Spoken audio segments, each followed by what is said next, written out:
بسم الله الرحمن الرحیم. قدمن ځان نعمت الله همداد لکه قدمن تعلیم یوه سړي څه پیسې راسکړل دی چې دا داسې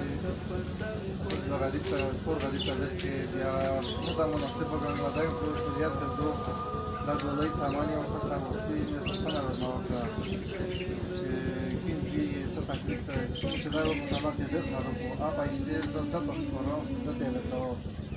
وروره څه نوم دی دا؟ رمضان. کور دې چېرته ده؟ کور دا زموږ مور دلته زموږ ده. او بچیان مچیان دې شته؟ نه بچیان مې نشته. ښه. او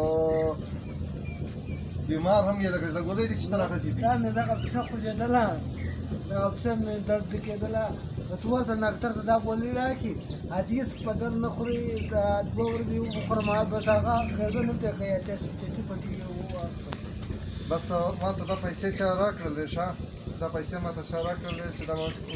د سپار غریب ته ورکړې دا زه تا ته درکوم دا پیسې واخلم او چې چا راکړې دي سپیشل دواګانې ورته کوم په دواګانې کې یاد ساته.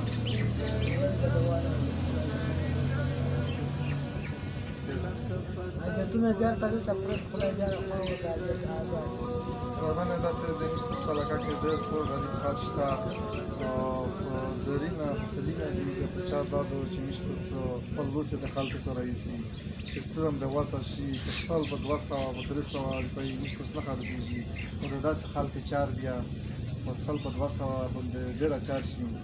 سل زر که سل بل ورکړي زر بل ورکړي نو د داسې خلکو مثال ډېر ضرورت پیدا کېږي لکه دا ورور مخه مو چې خوشحالېږي دغه حالات خو خپل وینئ چې حالات یې ډېر سره خراب کړی او دا ګولۍ وینئ دا هم د نیمه بلتالوس نیولي په هغه باندې کوي لکه تکلیف دی ورته زه دې په کلي تېرېدم ژړېدم لکه پتنګ په لمبو تلم ژړېدم لکه پتنګ په لمبو تلم ژړېدم زه دې په کلي تېرېدم ژړېدم